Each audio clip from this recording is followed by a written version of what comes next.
आज हम ग्राफ के जितने भी बेसिक्स हैं उन सभी के बारे में अच्छे से पढ़ेंगे। तो आइए स्टार्ट करते हैं। तो सबसे पहले ग्राफ की डेफिनेशन से स्टार्ट करेंगे।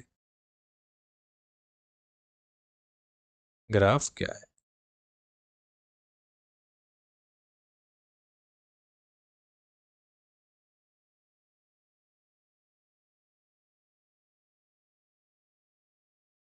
मतलब ग्राफ क्या है? एक लाइन है जो कि दो क्वांटिटीज के बीच में रिलेशनशिप को दिखाती है। फॉर एग्जांपल, हम एक लाइन ड्रॉ करते हैं। यहाँ हमारे पास दो क्वांटिटीज हैं। फॉर एग्जांपल, ये हमारा टाइम मान लेते हैं इसको हम, और यहाँ पर मान लेते हैं हम मार्क्स। हमारे पास दो क्वांटिटीज है, एक क्वांटिटी है मार्क्स है और एक क्वांटिटी यहाँ पर क्या है? टाइम। टाइम फॉर एग्जांपल यहाँ पर ले लेते हैं, ये फर्स्ट क्लास है, ये सेकंड क्लास है, ये थर्ड क्लास, फोर्थ, फिफ्थ और सिक्स्थ। तो कोई तो इसमें क्या है, एक बच्चे के जो मार्क्स हैं उनको इसमें दिखाया जाएगा, क्लास 1 से लेकर क्लास 6 तक दिखाया जाएगा। तो फॉर एग्जांपल उसका ग्राफ कुछ इस तरीके से यहाँ पर आया। इसका मतलब क्या है कि उसके जो मार्क्स हैं वो, मान लेते हैं, जो जब फर्स्ट क्लास में था तो उसके मार्क्स थे 50 आउट ऑफ 100। टोटल मार्क्स मान लेते हैं इसमें 100 है, तो उसके फर्स्ट क्लास में 50 मार्क्स आए हैं। और जैसे ही वो सेकंड क्लास में आया तो उसके मार्क्स थोड़े से बढ़ गए, तो मार्क्स 50 से बढ़ के हो गए 60। जैसे ही वो क्लास थर्ड में आया तो उसके मार्क्स 60 से कितने हो गए? 70। लेकिन जैसे ही वो क्लास फोर्थ में आया तो दोबारा से उसके मार्क्स कितने हो गए? 60। इसका मतलब क्या है कि यहाँ से यहाँ तक इसका जो मार्क्स है वो इंक्रीज करे हैं, और यहाँ से यहाँ तक मार्क्स डिक्रीज करे हैं। जैसे ही हम आगे बढ़ते हैं, जैसे वो पाँचवीं क्लास में आया तो दोबारा से मार्क्स कितने हो गए? थोड़े से 60 से बढ़ गए। और जैसे क्लास 6 में आया तो बहुत ज़्यादा मार्क्स इसके बढ़ गए। इसका मतलब क्या है कि हम बिना क्वांटिटीज़ को देखे ही एक लाइन से सीधे बता सकते हैं कि भाई पहले इसके मार्क्स 1 से लेकर 3 तक इंक्रीज कर रहे हैं, और फिर 3 के बाद तक 4 तक डिक्रीज, और 4 के बाद से इंक्रीज। तो ग्राफ क्या है कि दो क्वांटिटीज़ के बीच में रिलेशनशिप को दिखाती है। तो इसके यूजेस क्या हैं? अगर हम इसके यूजेस की बात करें तो इसके यूजेस सिंपल हैं। इसके यूजेस हैं to simplify the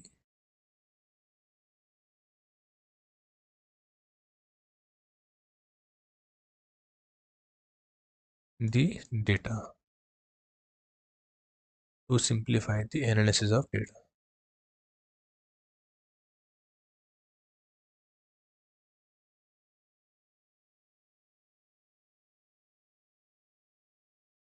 to simplify the analysis of data.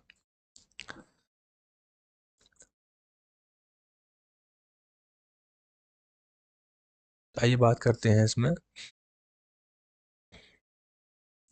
Graph की सबसे इम्पोर्टेंट प्रॉपर्टी के बारे में, वो है स्लोप। स्लोप के बारे में बात करेंगे। स्लोप तो ये बहुत इंपॉर्टेंट है आपको ये समझना, क्योंकि स्लोप ग्राफ के हर एक क्राइटेरिया में आता है, और हर चैप्टर में ग्राफ आते हैं तो आप तो स्लोप की जो इम्पोर्टेंस है बहुत ज़्यादा बढ़ जाती है। कि आप कोई भी ग्राफ देखते हो तो उसकी इम्पोर्टेंस स्लोप से ही आती है कि तो हम किस स्लोप को अच्छे से अगर हम जान लेते हैं तो हम उसका जो डेटा का एनालिसिस है वो बहुत ज़्यादा सिंप्लीफाई अच्छे से समझ सकते हैं। तो स्लोप का मतलब क्या होता है? स्लोप का मतलब सिंपली होता है ढलान, जो कि आपने देखी होगी पहाड़ों पर। जैसे कि फॉर एग्जांपल, यहाँ पर आप और आपके दोस्त किसी हिल स्टेशन पर जाते हैं। तो फॉर एग्जांपल मान लेते हैं यहाँ पर दो पहाड़ हैं। इस तरीके से दो पहाड़ हैं। आप फॉर एग्जांपल इस वाले पहाड़ पर जा रहे हो ऊपर की तरफ, और आपका दोस्त इस वाले पहाड़ से ऊपर की तरफ जा रहा है। तो यहाँ पर आप ये बताइए कि ये आप मान लेते हैं आप हैं और ये आपका फ्रेंड है। तो किसको ज़्यादा डिफ़िकल्टी होगी पहाड़ पर चढ़ने में? सिंपल सी बात है, आपके फ्रेंड को ज़्यादा डिफ़िकल्टी होगी पहाड़ पर चढ़ने में। क्यों? क्योंकि पहाड़ का जो इंक्लाइनेशन है, पहाड़ का जो एंगल है बहुत ज़्यादा है। तो इसी इंक्लाइनेशन को, इसी ढलान को, क्योंकि इस वाले पहाड़ की जो आपका फ्रेंड चढ़ रहा है यहाँ पर क्या है, ढलान ज़्यादा है, इसका मतलब क्या है, इसकी स्लोप भी ज़्यादा हो रहेगी।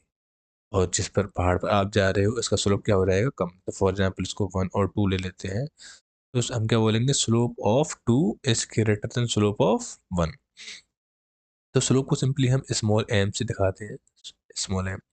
यहाँ पर क्या बोल सकते हैं भाई, slope of 2 is greater than slope of 1। Slope मतलब क्या, कितना इंक्लाइनेशन है, कितना एंगल है, जितना ज़्यादा एंगल होगा हॉरिजॉन्टल से उतना ज़्यादा उसका स्लोप होगा। अब स्लोप को हम समझते हैं, टेक्निकल टर्म्स में समझते हैं कि स्लोप क्या है। तो यहाँ पर एक ग्राफ बनाया गया है एक्स और वाई में। यहाँ पर मान लेते हैं कि स्ट्रेट लाइन है इस तरीके से। तो आपको इस स्ट्रेट लाइन का स्लोप पता करना है। तो हम कैसे पता करेंगे, तो भाई जो भी इस पॉइंट की जो हाइट है इस तरीके से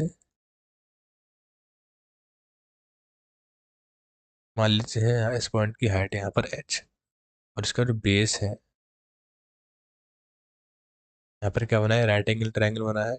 तो इस राइट एंगल ट्रायंगल जो बना है इसकी जो हाइट है वो यहाँ पर h है, और इसका जो बेस है वो यहाँ पर b है। तो स्लोप सिंपल टर्म्स में क्या हो जाएगा, m की वैल्यू सिंपल टर्म्स में क्या आएगी, हाइट डिवाइडेड बाई बेस। बस इतना ही है स्लोप। आपको कोई भी जो स्ट्रेट लाइन दी गई है उसका जो हाइट है पॉइंट की और जो उसका बेस है, इन दोनों का डिवाइड कर देंगे तो यहाँ पर क्या रहेगा, स्लोप आ जाएगा। तो स्लोप में और क्या क्या चीज़ें आती हैं, जैसे कि पहले इसके कुछ एग्जाम्पल से समझ लेते हैं। जैसे एग्जाम्पल नंबर फर्स्ट, यहाँ पर इस तरीके से दो एक्सिस दी गई है इस तरीके से, और यहाँ पर एक लाइन दिखाई गई है इस तरीके से, और जो इसकी जो एक्सिस है मान लेते हैं यहाँ पर ये 2 मीटर दिया गया है और ये 1 मीटर दिया गया है। तो आपसे को बोलता है भाई इस लाइन का स्लोप कितना आएगा, तो हम कैसे बताएंगे। तो स्लोप का फॉर्मूला क्या है, सिंपली हाइट अपॉन बेस। हमने क्या देखा, जो इसकी हाइट है यहाँ से यहाँ तक की वो किसके बराबर है, वो तो 2 के बराबर है, क्योंकि ये यहाँ पर 2 मीटर का मतलब क्या है, ये कितना है, 2 है, तो ये भी कितना हो जाएगा, 2। तो इस ट्रायंगल की हाइट कितनी होगी, 2, और बेस तो सिंपली यहाँ पर 1 है ही। यहाँ पर हाइट कितनी है, 2, और बेस है 1, तो यहाँ पर स्लोप कितना रहेगा, 2। सिंपल है। ये कोई भी स्ट्रेट लाइन दी गई है तो उसकी जो हाइट है और बेस है सिंपली हमें उसको देखना है और उनको डिवाइड कर देना है, तो वहाँ से स्लोप हम उसका निकाल सकते हैं। तो इसको कुछ और एग्जाम्पल से समझते हैं। फॉर एग्जाम्पल हमें इस तरीके से यहाँ पर जो सेकंड एग्जाम्पल है वो दिया गया है। इस तरीके से यहाँ पर एक हमारा ग्राफ है, यहाँ पर हमें 2 लाइन्स दिखाई गई, एक लाइन ये वाली है और एक लाइन ये वाली है।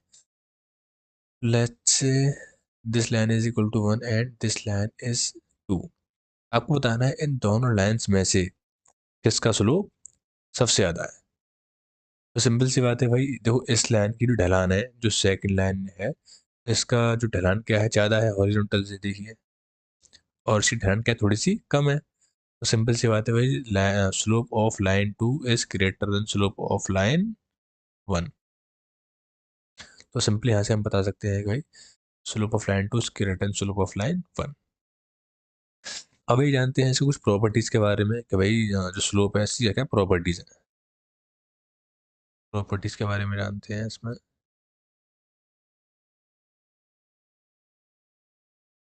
तो प्रॉपर्टी नंबर 1, तो इसकी फर्स्ट प्रॉपर्टी क्या है, पहली प्रॉपर्टी इसकी है कि स्लोप ऑफ स्ट्रेट लाइन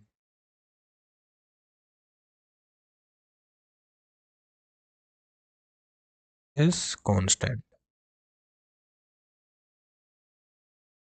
जैसे कि अगर हम इसको एग्जांपल से समझते हैं तो इस तरीके से यहाँ पर एक फॉर एग्जांपल ग्राफ बनाया हुआ है, तो यहाँ पर ये क्या है कि स्ट्रेट लाइन है।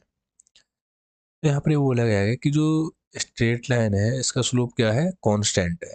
क्यों, क्योंकि भाई इसकी ढलान क्या हर एक पॉइंट पर कांस्टेंट है। अगर हम इस पॉइंट पर ढलान देखेंगे, अगर हम इस पॉइंट पर ढलान देखेंगे, या फिर हम अगर इस पॉइंट पर ढलान देखना चाहते हैं, पॉइंट नंबर 1 2 3, तो इन तीनों पॉइंट पर ढलान क्या है, कांस्टेंट है।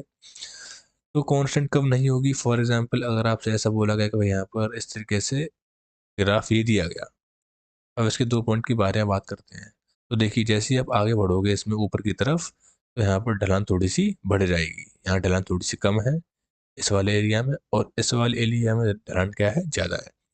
तो यहाँ पर ढलान कांस्टेंट नहीं है, तो ढलान थोड़ी सी बढ़ रही है, इसका मतलब क्या, इसका स्लोप थोड़ा सा बढ़ जाएगा। यहाँ पर स्लोप कांस्टेंट नहीं है, लेकिन यहाँ पर क्या है, एक स्ट्रेट लाइन है। तो स्ट्रेट लाइन में ढलान क्या है, यहाँ पर आपको उतनी मेहनत यहाँ करनी पड़ी चढ़ने में, आपको उतनी मेहनत यहाँ भी करनी होगी। इसका मतलब क्या है कि slope of point 1 equal to slope of point 2 equal to slope of point 3। यहाँ पर क्या, तीनों पॉइंट के स्लोप बराबर है, या फिर हम बोल सकते हैं यहाँ पर स्लोप क्या है, एक तरह से कांस्टेंट है, बदलना नहीं है। Slope is constant. तो जब भी आपको दिया जाएगा स्ट्रेट लाइन, तो उसका स्लोप क्या हो जाएगा, यहाँ पर कांस्टेंट, उसका स्लोप चेंज नहीं होगा। तो ये बहुत इंपॉर्टेंट प्रॉपर्टी है, फर्स्ट प्रॉपर्टी, आगे बहुत ज़्यादा काम में आती है, तो आप इसको अच्छे से याद करना। जबकि यहाँ पर देखिए लाइन स्ट्रेट लाइन नहीं, यहाँ पर लाइन कौन सी है, कर्व्ड लाइन, तो यहाँ पर स्लोप कांस्टेंट नहीं होगा, यहाँ पर स्लोप वेरी करेगा। अब देखते हैं इसकी सेकंड प्रॉपर्टी। इसकी सेकंड प्रॉपर्टी क्या है, तो सेकंड प्रॉपर्टी ये है इसकी कि जो भी लाइंस हॉरिजॉन्टल होती हैं इस तरीके से, जैसे कि इस तरीके से, यहाँ पर क्या है, लाइन हॉरिजॉन्टल है,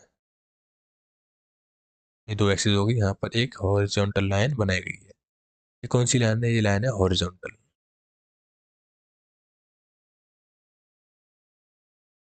तो यहाँ पर ये बोला जाता है कि जैसी लाइन हॉरिजॉन्टल है, तो सिंपल सी बात है, इसमें ढलान क्या हो गई, 0 हो गई, इसमें कोई ढलान है ही नहीं, ये तो सिंपली प्लेन सरफेस है। आपको यहाँ पर चलने में क्या दिक्कत होगी, आपको यहाँ पर चलने में क्या दिक्कत होगी, कोई भी दिक्कत नहीं होगी। इसका मतलब इसका स्लोप क्या हो जाएगा, यहाँ पर 0।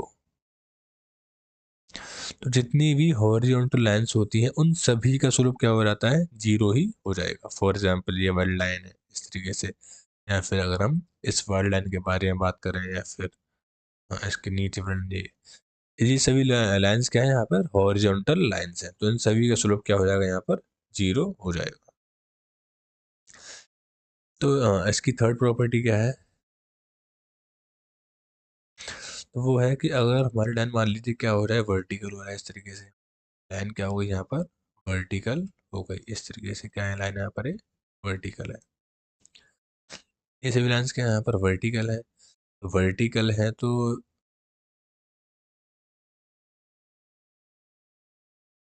अब वर्टिकल है, तो आपको, आप बताइए अब आपको इस लाइन पर चढ़ने में कितनी दिक्कत आएगी।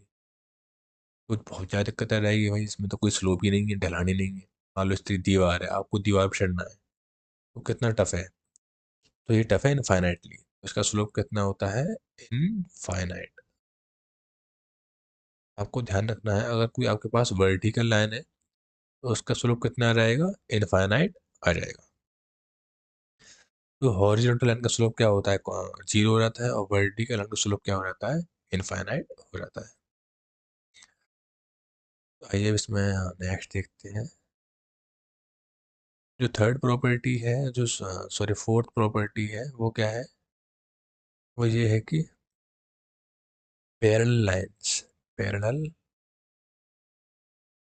Lines have constant slope. जो भी लाइन पैरेलल है उन सभी के स्लोप क्या रहते हैं, यहाँ पर कांस्टेंट रहते हैं, मतलब सेम रहते हैं, वो बदलते नहीं है। जैसे कि फॉर हम एग्जांपल से लेते हैं, जैसे कि इस तरीके से हमारे पास ग्राफ है, लेट से हमारे पास एक लाइन है, स्ट्रेट लाइन। अब इसी लाइन के पैरेलल हमने एक ये वाली लाइन भी ड्रॉ करी, तो दोनों लाइन्स क्या है, पैरेलल है, इसका मतलब क्या है, इन दोनों के स्लोप भी क्या हो जाएंगे, सेम हो जाएंगे। फॉर एग्जांपल इस लाइन का स्लोप मान लेते हैं यहाँ पर 1 है, तो इस लाइन का स्लोप भी क्या हो जाएगा, यहाँ पर 1 हो जाएगा। अगर हम आगे भी ड्रॉ करें, तो इस लाइन का स्लोप भी क्या होगा, यहाँ पर 1 हो जाएगा। या फिर आप कैसे भी ड्रॉ कर सकते हैं, बस वो क्या होना चाहिए, यहाँ पर पैरेलल होनी चाहिए। तो पैरेलल लाइन का स्लोप क्या रहेगा यहाँ पर, सेम रहता है, ये बदलता नहीं है। मतलब लाइन के हर एक पॉइंट का स्लोप भी कितना है, 1 है, और पैरेलल लाइन के स्लोप भी क्या हो जाएंगे यहाँ पर, 1 1 हो जाएंगे। यहाँ पर सभी के स्लोप क्या रहेंगे, यहाँ पर सेम रहेंगे। तो हमने यहाँ पर स्ट्रेट लाइन के चारों प्रॉपर्टी देख ली है। तो अब बात करते हैं इसमें उन लाइन्स की जो कि स्ट्रेट नहीं होती है। मतलब कौन सी लाइन्स रहेंगी, वो कर्व्ड लाइन्स।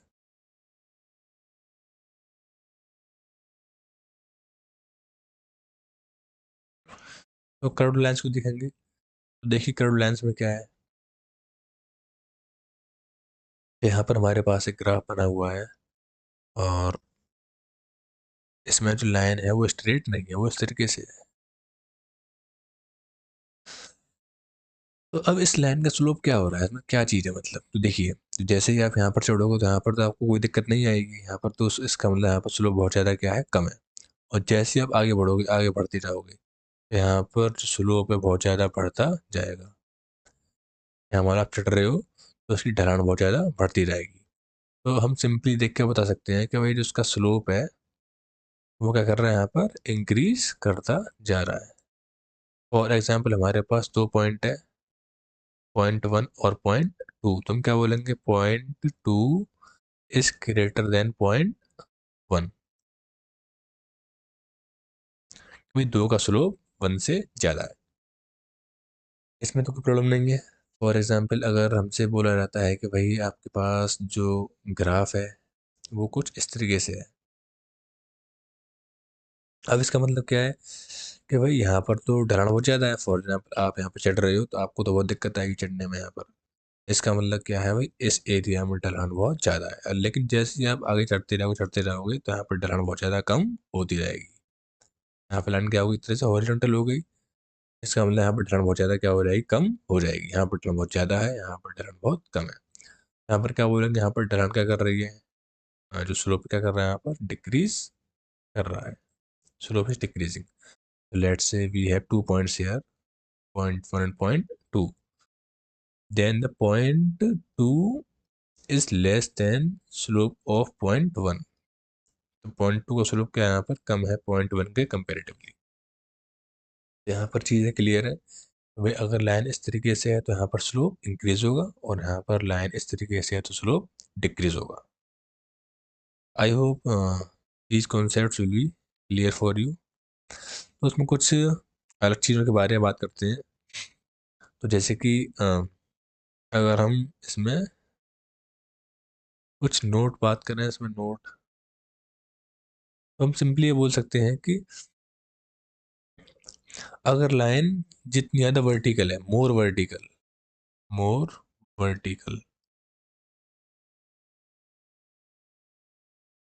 का मतलब होगा simply more slow. That's it. Line जितनी ज़्यादा वर्टिकल होगी उसका स्लोप उतना ही ज़्यादा आएगा। इसके बारे में पहले ये बात कर ली है, क्यों ज़्यादा आएगा, क्योंकि भाई जितनी ज़्यादा लाइन वर्टिकल होती है उसका जो ढलान है उतनी ज़्यादा बढ़ती रहती है। इसका मतलब क्या है, भाई उसका स्लोप उतना ही बढ़ता जाएगा। अगर लाइन हॉरिजॉन्टल हो चुकी है तो सिर्फ 0 हो जाएगा, वर्टिकल पे सिंपली इनफाइनाइट हो जाएगा। आइए अब इसे कुछ क्वेश्चंस देखते हैं। जैसे कि अगर हम क्वेश्चंस की बात करें तो फॉर एग्जांपल इस तरीके से यहाँ पर दिया गया है। तो फॉर एग्जांपल इस तरीके से यहाँ पर अ, ये एक स्ट्रेट लाइन दी गई है। अब इस लाइन में क्या क्या दिया गया है, कि जो इसकी हाइट है ये दी गई है यहाँ पर फॉर एग्जांपल 2 मीटर, और जो इसका बेस है वो यहाँ पर नहीं दिया गया, वहाँ पर अब यहाँ पर दिया गया है एक तरह से एरिया। पूरा एरिया है, एरिया की वैल्यू दी गई है आपको। एरिया दिया है यहाँ पर 1 मीटर स्क्वायर। अब से पूछा जाएगा भाई इस लाइन का स्लोप कितना है, स्लोप क्या है इस लाइन का। तो स्लोप तो सिंपल सिंपल है कि भाई स्लोप कैसे निकालेंगे। मान लेते हैं इसका जो बेस है ये कितना है यहाँ पर, बी। हाइट कितनी दी गई है इसकी, तो एरिया क्या हो जाएगा, ट्रायंगल का एरिया कितना होता है, 1/2 बेस इंटू हाइट। 1/2 बेस कितना है यहाँ पर, बी। पता नहीं है, निकालना है। हाइट कितनी है इसकी, 2। जो किसके बराबर है, 1 के बराबर है, तो यहाँ से b कितना आ रहेगा, यहाँ से b आ रहेगा 1। क्यों, 2 से 2 कट रहेंगे तो क्या बचेगा, 1 बचेगा। b आ गया 1, प्लस की वैल्यू कितनी हो रहेगी 1। और स्लोप किसके बराबर था, हाइट अपॉन बेस। तो हाइट यहाँ पर कितनी है, 2 है, और बेस 1 है, तो यहाँ पर फाइनली स्लोप कितना रहेगा, 2। I hope this will be clear for you. अब इसमें जो भी आपको कुछ समझना है या फिर सीखना है तो आप बता सकते हैं। और इसके मैं जो इसका एप्लीकेशन पार्ट है, जैसे कि डिस्प्लेसमेंट टाइम ग्राफ है, डिस्टेंस टाइम ग्राफ है, तो हम उसको अगले टॉपिक में क्लियर करेंगे। Thank you.